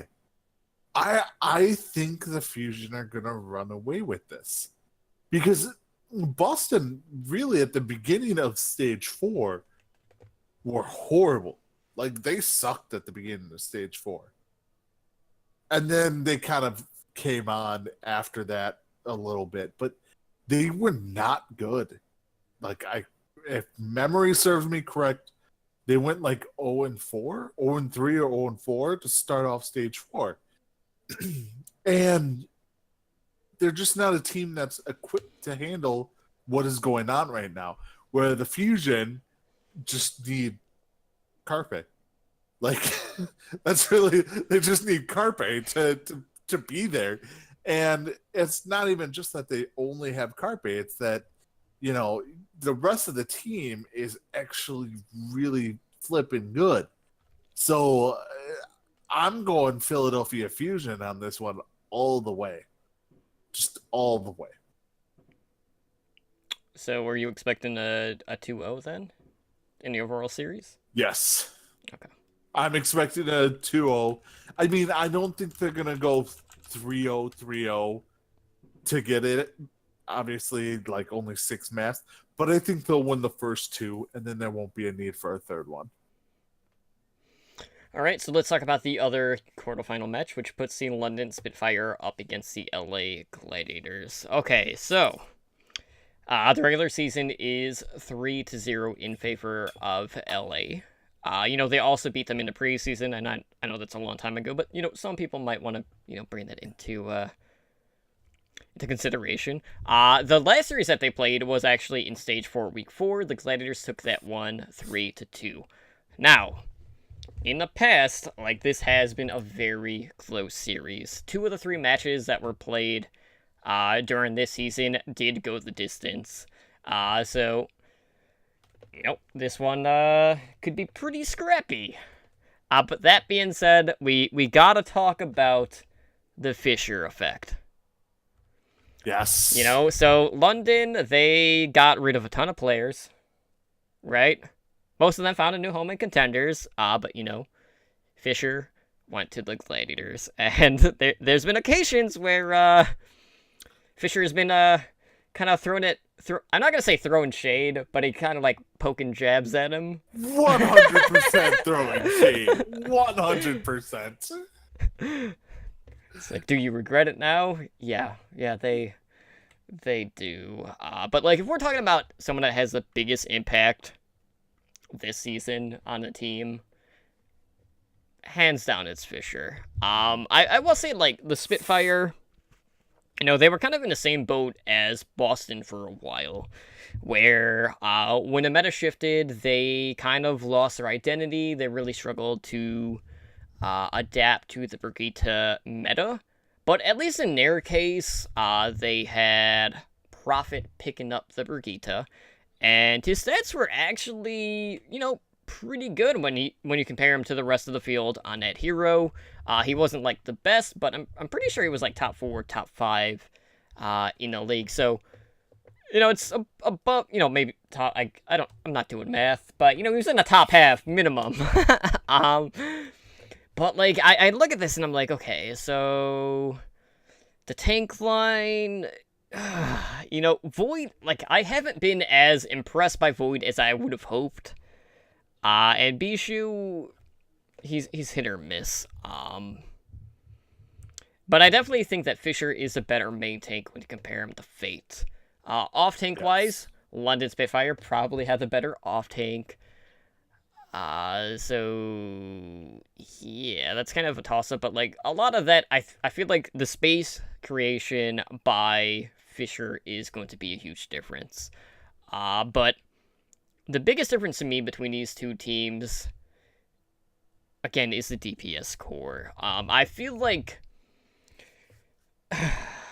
Surefour has been, I'm not gonna say he's been the most consistent DPS player, but the Gladiators have a lot more flexibility at that role, where if they need something that maybe is a little bit off meta, say, I don't know, a Doomfist, with a half hydration, he'll come in, he'll do his thing.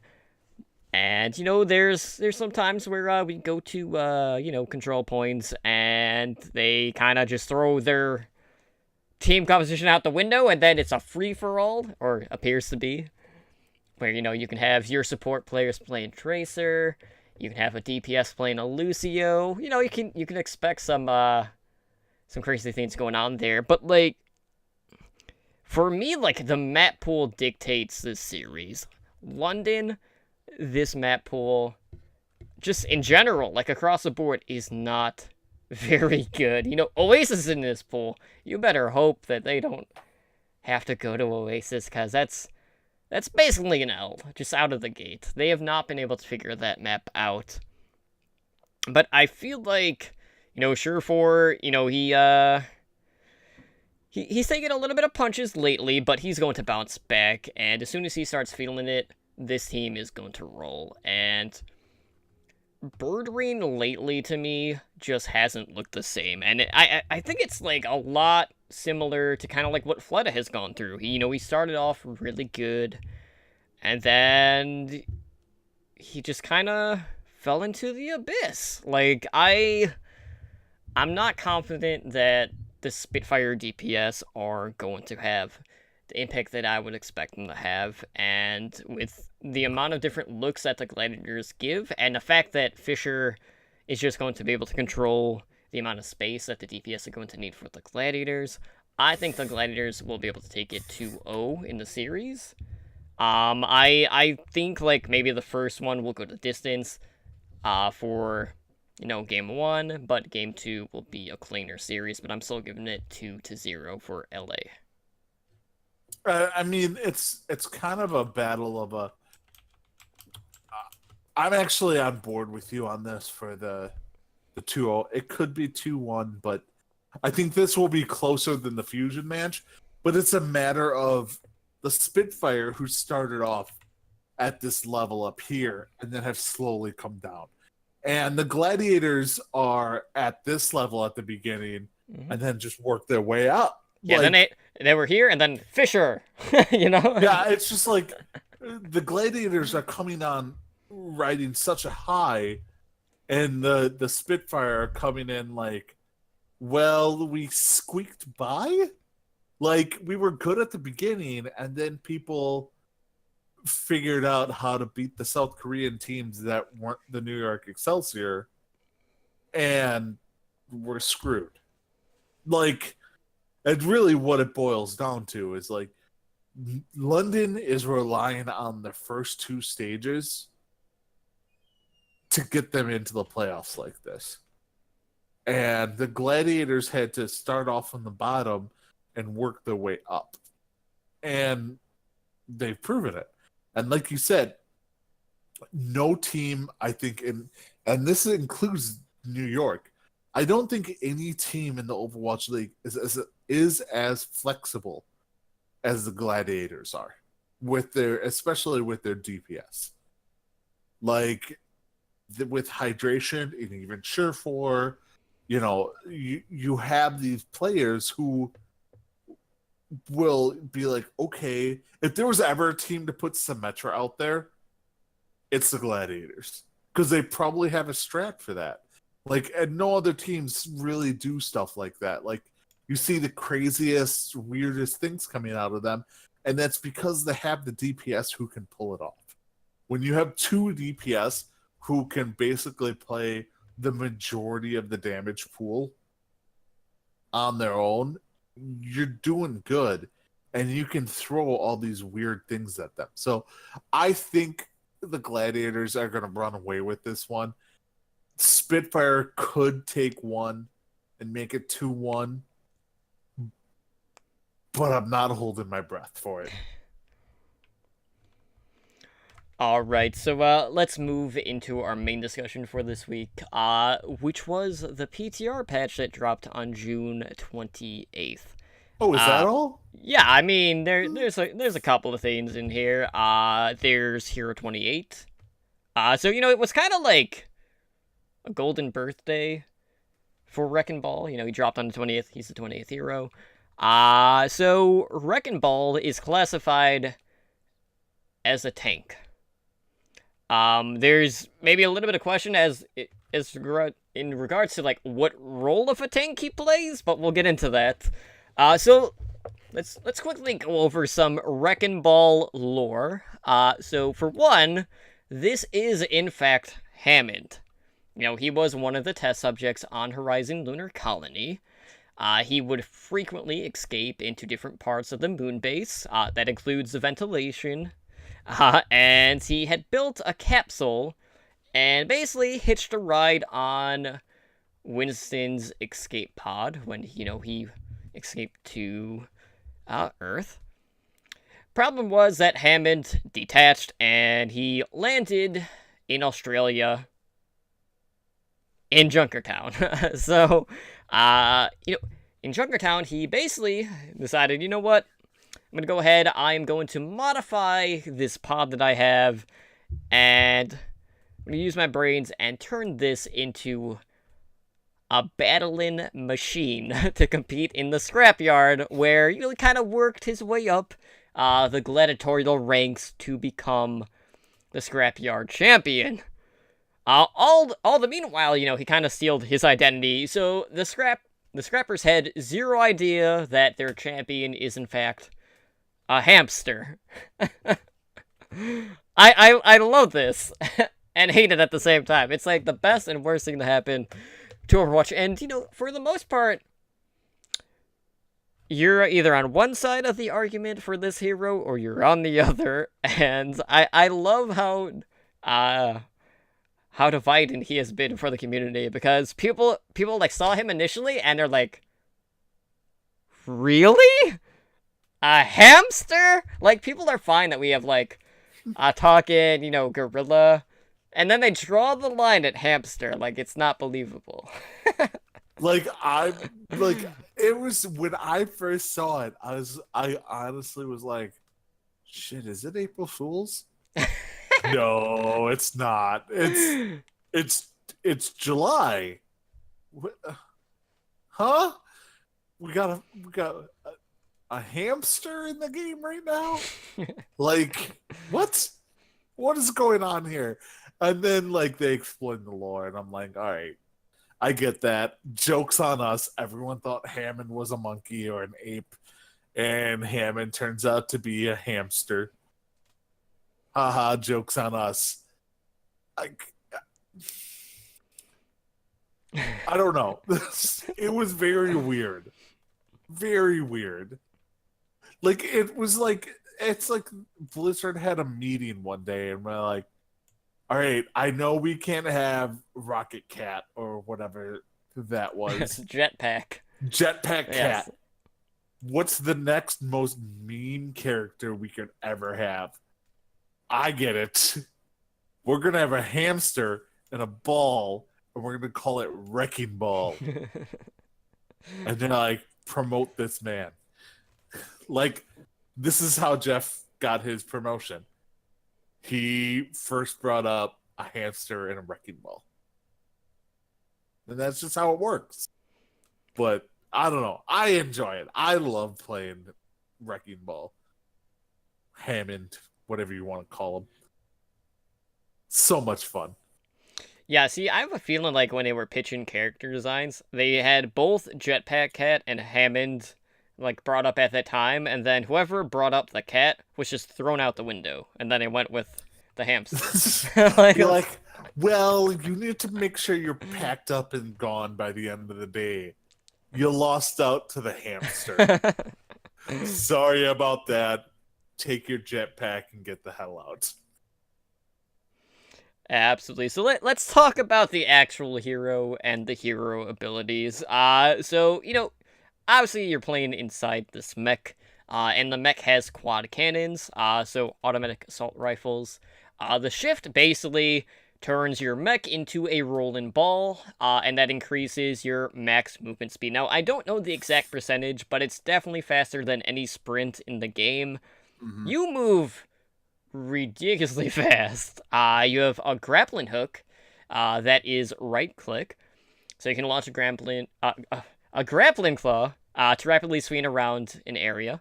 It also usable when you're in ball form, yes. By the way.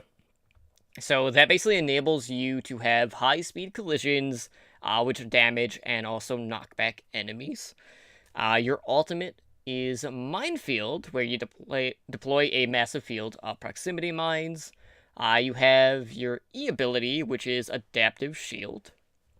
So that creates a temporary personal shield for your character, with the amount increasing with more enemies that are nearby you. And then he also has Pile Driver, which is bound to left control, which basically, when you're in the air, it slams you into the ground below to damage and launch enemies upward. Okay, so I don't know if you've been over on any of the Overwatch Reddits, but there's one specifically for Hammond rollouts, which is basically just a way that people are using the grappling hook to kind of like loop around parts of the map or get to high ground, things like that. But I have to say, like, Hammond, and I'm going to call him Hammond. I'm not calling him Wrecking Ball because we're just not doing that. And I don't think you're ever going to hear people calling him Wrecking Ball in comp. They'll probably call him Ham or Hammond.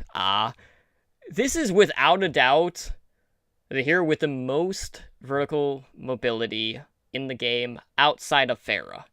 Like, the amount of stuff that you can do with his grappling hook is absolutely absurd, and I love it.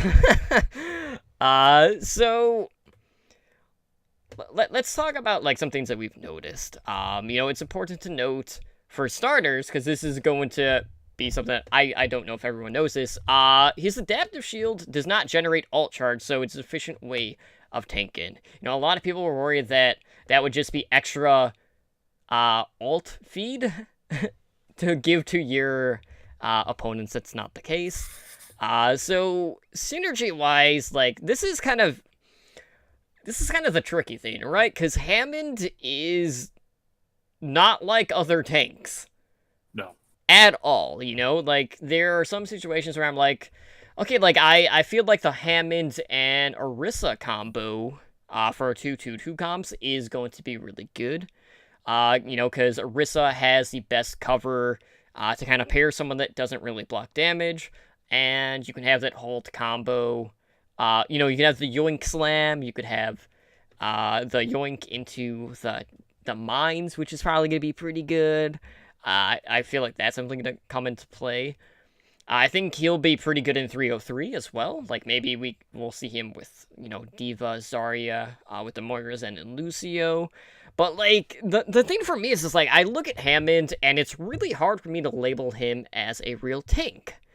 I kind of keep him in similar vein as, like, a Roadhog. Because, he's kind of more played like a DPS, in a sense. Except for Hammond case, he's kind of like a mixture of, like, Roadhog and Doomfist. Because of the amount of abilities that he does have. He's really good at getting a pick to kind of initiate a fight and kind of, like, getting out. And he also has the ability to kind of push enemies into some pretty vulnerable positions. And the thing is, it's like, you can also, like, use Hammond as kind of like a bait for crowd control, just due to the fact that he has such a high HP pool. But for me, like, the biggest thing with Hammond is I don't feel like he provides the right amount of pressure, since, his disruptive abilities aren't being used for peeling. So that's really, like, the biggest drawback. I don't feel like he offers the same amount of peel as you would with some other tanks, whether it's a Winston or a D.Va, which have been kind of the go-tos for quite some time outside of, Ryan Zarya combos. So that's really, like, the biggest question mark for me. Like, is he supposed to be a main tank? Is he supposed to be an off tank? Well, he doesn't really have a shield. He doesn't really have peel. So it's like, I don't quite exactly know where this piece kind of falls in the tank puzzle. Alright, so I've played him a fair amount on the PTR. And after dealing with him, I've learned two things. One, everyone below Grandmaster is gonna play him wrong. Like, everyone, like, the worst thing to happen to this character is Reddit. Like, it's the Lucio rule out thing. Like, everyone's gonna try, like, on the King's Row. Every GD Hammond is gonna try and swing from underneath, try and back up. It's guaranteed to happen. So whoever posted that, I don't know who it is, but you're just a horrible human being for posting that. And I hate you. So you have that. But in reality, what I see Hammond being is, I see a new form of dive. I see a goat's dive. So I'm talking Winston, Diva, Hammond. Okay. Then you can have your Lucio. God, Lucio, Zen, and God, you can even have Baguette or Mercy or whoever. Like, you would have a dive comp based on the 3 and 3. Because once you get Wrecking Ball or Hammond in the space on certain maps, just attached to the point and swirling around and around and around, it's so incredibly hard to even target the Wrecking Ball. Like, it is, you don't realize it because they gain momentum as they swing around. You basically have a zoning tool that is not an ultimate and that is ever going. Like, you have somebody just going around and around and around doing damage, and there's nothing you can do about it except trying to shoot it, and it's so incredibly hard. So I kind of find Hammond, as almost like a tank dive zoning tool. Now, will Hammond be viable on every map? No. There are going to be certain maps where Hammond is just useless. I'm thinking Temple of Anubis. Temple of Anubis, Hammond, useless. It doesn't have anything to do with, like, there's no backcapping. You know what I mean? There's just, it just doesn't fit. So I don't think Hammond is going to be overpowered. I do think a big thing that's going to happen that you're going to see the most toying with is the minefield. Like, that minefield, I don't know if you've worked with it much on the PTR. The minefield is quite annoying because it's bigger than you think. Like, if you haven't used the minefield, it's actually a lot bigger than you think. Like, it can basically cover an entire objective point with just mines. So they have to do something to deal with all of that. So it's basically like having another character out there. Now, a character like Pharah with splash damage or Junkrat with splash damage will do wonders against these kind of characters, against a Hammond. Or Sombra. Or Sombra. No. We're going to go with no. Because the thing is, she has to still get in the middle of the minefield. Just no. And also Sombra's have not. EMP. I'd also have EMP. But like Pharah and Junkrat will do really well against this. I mean, even a Widowmaker would do well because they could just shoot the mines and they just blow up rather easily. I mean, there's even a couple of people on Reddit that just a Reinhardt walked through with the shield up. So it's just, but I think Hammond is going to be the best zoning character we've ever had in the game. And I think that will do wonders for the game. It gives us a new form of dive on a certain amount of maps. So he also has a crazy high skill ceiling. Mm-hmm. And I don't know if Hammond is viable below Diamond.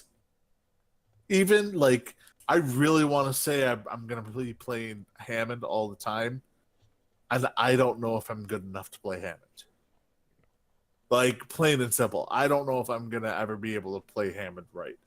And it's fun to play with Hammond now on the PTR.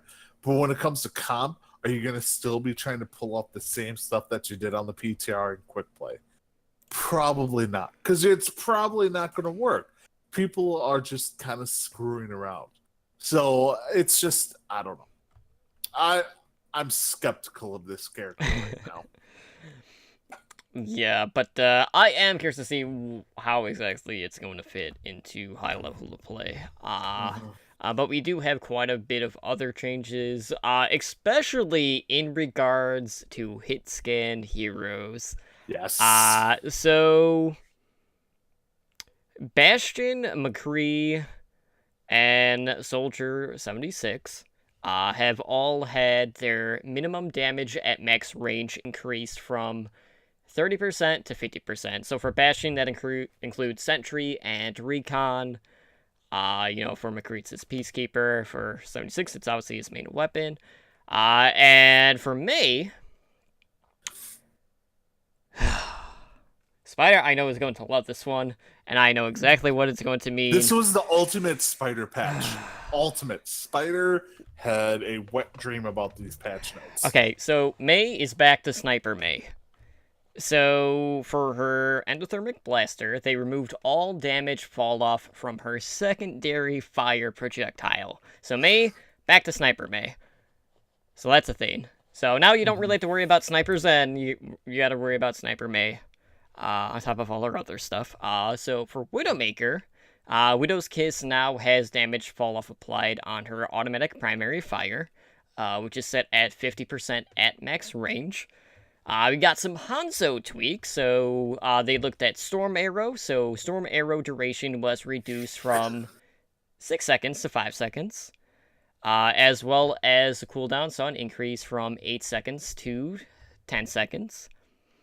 I already talked about all the Sombra changes, I'm not going to reiterate those, but we also have a map update for Assault maps in regards to Quick Play and Arcade, where they changed the objective time and reduce it from 5 minutes to 4 minutes per control point, which basically, I'm pretty sure that just, keeps it in line with what it is in competitive. So across the board, got some pretty big hit scan changes, which I am really anxious to see how that plays out, just because, for a while now, it's always just we see a lot of, these McCrees trying to go up against a Widowmaker, and it never works. Maybe they'll have a better shot now, but I have a feeling I'm more worried about Mei than everything else in regards to all of these changes on the PTR right now, just because I remember how bad Sniper Mei was when that was the thing. And you add on the fact that, she also has, it's kind of easier to kind of freeze multiple people since some of her other recent changes, so yeah. I'm sure if Draven is listening right now, he's probably screaming obscenities at his computer. I don't know. I think the main thing, that sucks. I mean, it's a pretty good buff to Mei. She's gonna be more annoying, but no more annoying than a Hanzo is right now. I mean, it's basically okay, if they don't have a Hanzo, they have a Mei. Same annoyance factor. The one big thing that the biggest of the hit scans changes is, I think, to McCree. And the reason being is McCree and Hanzo, the new Hanzo, took over for the McCree. Right. It took over as that mid-range hero. So you buff McCree and you nerf Hanzo even more for the third time since the rework? I don't know. And you do all this, you're going to start seeing more McCrees, and McCree is going to be becoming more viable over the Mei Soldier, the Bastion changes. I don't think this makes Bastion viable at all, but whatever. But I think McCree, it bumps him up on an even level with Hanzo, with the nerfs to the Storm Arrow. So I'm very interested to see how those work out. Very, very interested. Yeah, the Bastion ones really only come into effect at probably Gold and below, and if you're going up against 303. That's the majority of the time when you're going to see Bastion in play, and maybe sure for the Gladiators in the future, like he's done in the past. But all in all, definitely a ton of changes, guys. Hop on the PTR, check out the new hero. get annoyed by Sniper May. You know, probably more annoyed than you already are with May, because you know that seems to be kind of like the No one normal likes the me. normal thing with May, like Nobody likes me. except Spider. Yeah, He's Spider's a he's the weird one person. in 40 million. Okay. And I think that's about it. But yeah, I mean that pretty much covers everything that is on the PTR right now. Obviously, you know, they'll probably still make some more adjustments to Sombra. But like I'd say like with Hammond, like I feel like balance wise, like I think he's fine the way he is right now. I So do haven't I. I haven't felt like he's like completely overpowered. I haven't felt like he's super underpowered.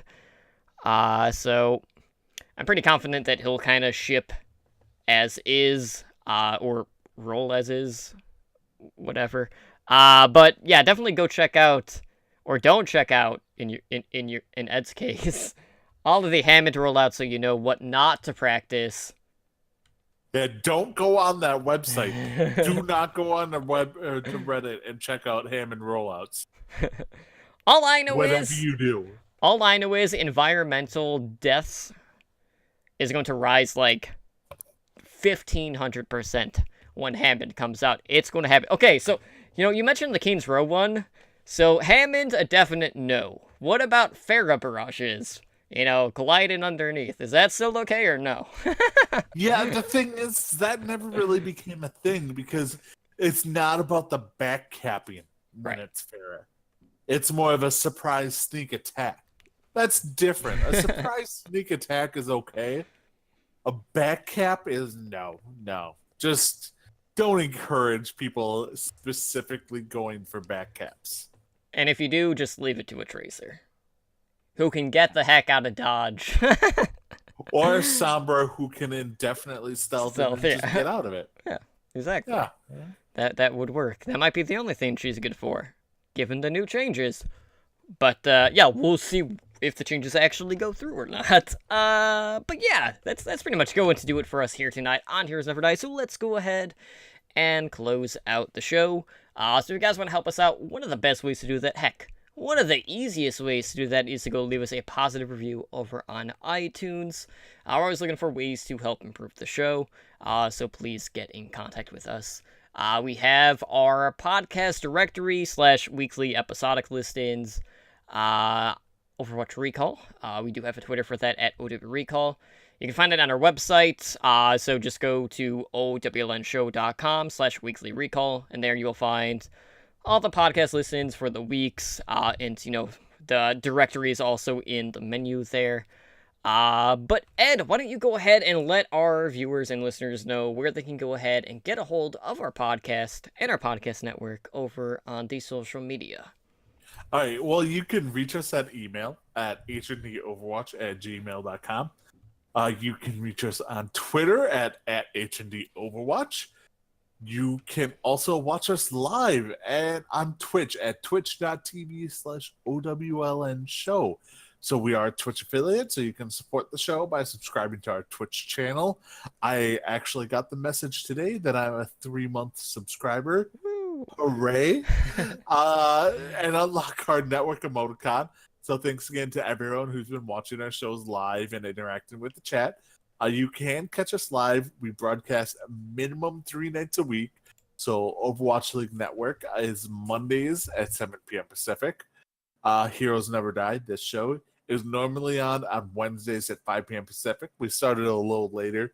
It is the 4th, and there were pool times and fireworks and drinks to be had. And then we do the back cap on Thursdays at 7 p.m. Pacific. And then Spider and Totem will host streams on Fridays and Saturdays generally at 7:30 p.m. Pacific. You can also reach us on Discord at discord.me/OWLN show. And then on YouTube, the Overwatch League Network. So we're getting close to our custom URL. If you could help us out by subscribing to our channel, we would greatly appreciate it. So all our podcast shows are on there, top plays and other videos. I'm pretty sure we're going to have some Wrecking Ball Hammond videos coming out here shortly. I have volunteered my Wrecking Ball abilities to be in the video. So you can reach me personally on Twitter at Adenar at Adenar Overwatch on Twitter, and then I do stream at Adenar OW on Twitch. And Totem, where can they find you? Well, I'm over on Twitter at OnlyDrunkCTR. And if I'm on Twitch, I will be here live on our podcast channel 3-4 nights a week. Obviously for all the podcasts and the host stream. But with that being said, guys, that's pretty much it for this week. Tomorrow we are doing the back cap. If you guys didn't know, Ren has a pretty big job opportunity, which he has to do training for. So he's gonna be basically like off-site, and he's gonna have to take a step back for a while that happens. So I am looking for kind of a permanent co-host or a new co-host or a fill-in, whatever, to talk about contenders and World Cup, basic Path to Pro stuff. So if you guys want to talk some competitive Overwatch, please get in touch. But tomorrow night, we'll have Ed on, so, he'll be filling in. We'll talk some contenders. I'm not sure exactly what games we'll be talking about specifically, but we'll definitely go over the different regions and the results, so be sure to tune in tomorrow night for that. Can we talk about So Boys? No. We're not talking about that. But we are going to talk about closing out the show, because it's about that time. So we hope to see you guys back tomorrow night, and if not, we'll see you next week, guys. Have a good night. Have a good one. Thank you for listening to Heroes Never Die. Be sure to follow us on Twitter at HND Overwatch and join us on Discord at discord.me/OWLN show.